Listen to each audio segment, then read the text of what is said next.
Hi అండి, నేను మీ Chandrika. Welcome back to ask kitchen wonders. ఈరోజు మన కిచెన్లోని హోటల్ స్టైల్లో సాంబార్ రెసిపీని చూపించబోతున్నానండి. చాలా బాగుంటుంది, చాలా ఫాస్ట్గా చేసుకోవచ్చు. ఇంటికి చుట్టాలు వచ్చినప్పుడు 15 నిమిషాల్లోని ఈ సాంబార్ రెసిపీని తయారు చేసుకోవచ్చు అనమాట. చాలా బాగుంటుంది.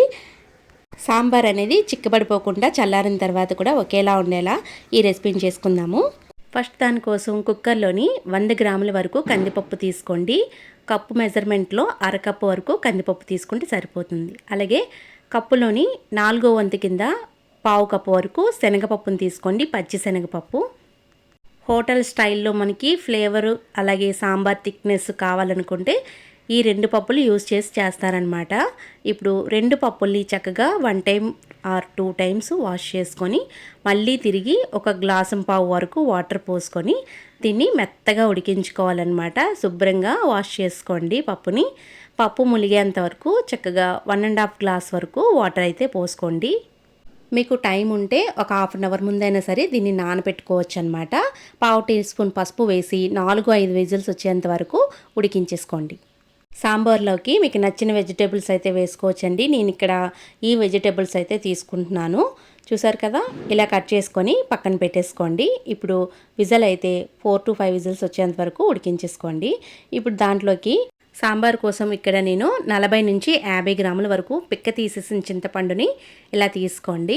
పిక్క పీచు ఏం లేకుండా ఇలా తీసుకున్న వాటిని మనం శుభ్రంగా 1 టైం వాష్ చేసుకొని తిరిగి నీళ్లు పోసుకొని ఒక హాఫ్ అన్ అవర్ సరే దీన్ని నానబెట్టేసుకోవాలి.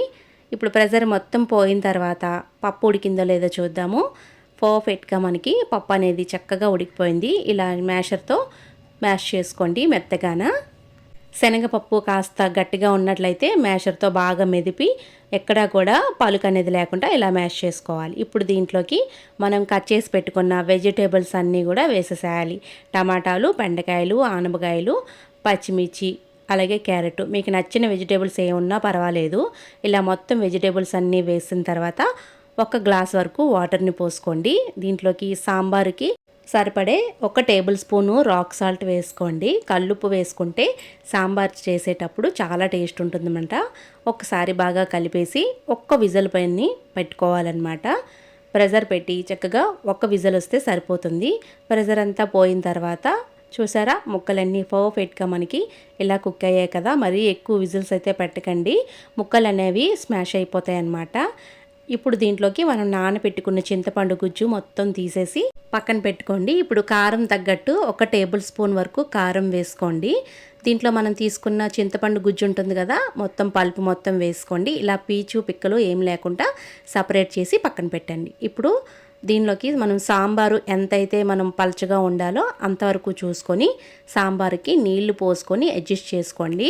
ఒకవేళ ఉప్పు మీకు సరిపోతే ఉప్పు కూడా అడ్జస్ట్ చేసుకోండి. ఇక్కడ నేను సాంబార్ పొడి వేస్తున్నాను. 1 టేబుల్ స్పూన్ వరకు సాంబార్ పొడి వేస్తున్నాను.